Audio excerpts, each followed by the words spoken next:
There's a man with death on his soul, thousands, to satisfy his ego, to avenge his father, to satisfy a lust he had. Hundreds of thousands of Iraqis are dead, and many others. When this man dies, and he will, we all do,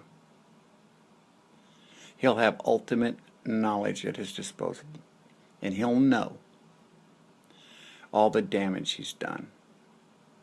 He'll live every second, every moment of every one of those lives, and then he'll understand what he's done. But one thing I can pretty well guarantee is that that's her real father, Aleister Crowley. She looks nothing like her father, Pierce, at all. The supposed father. She looks nothing like him. She looks nothing like the Mrs. Pierce. But she does look like Aleister Crowley, dead on. Okay?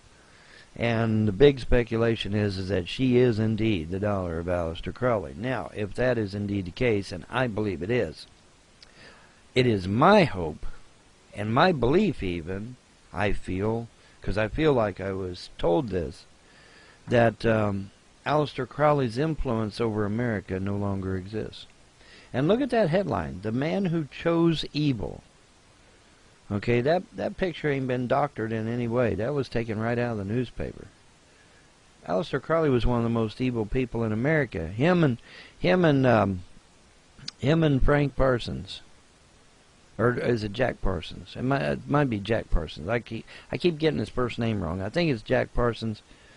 Jack Parsons, Aleister Crowley, and what was the other guy? Well, his name escapes me at the moment. Anyway, there's three of them that were extremely evil back in the day, and you know, I can't put a fine enough point on it that these three evil men gave paganism a black eye. Okay, now that may not seem like a big deal to most people.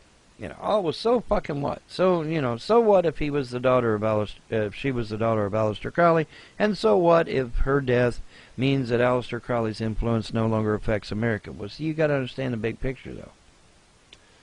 You know, what does science say? Science says that energy is never destroyed; it's merely changed. Okay, the energy, residual energy from Aleister Crowley, and the influence that he had over America, still existed through Barbara Bush, his daughter. Okay, but now that she is dead, that chain is now broken, which means there is a spiritual freedom that comes from that. Okay, I don't know the extent of what a evil. I know that Crowley invoked a demon over the United States, and then the stupid idiot found out he couldn't get rid of the son of a bitch because he did something horribly wrong. And, you know, that's just one story I've heard. I've heard numerous stories about how he fucked over the United States, either spiritually or physically.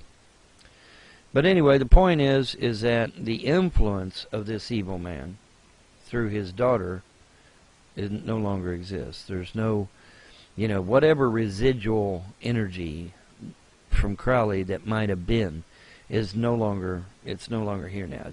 Barbara Bush's death has cut anything that Crowley might have been doing to America. Now, you know, you're just going to think, oh, well, he hates Barbara Bush for some reason. I don't really hate the lady. Not really.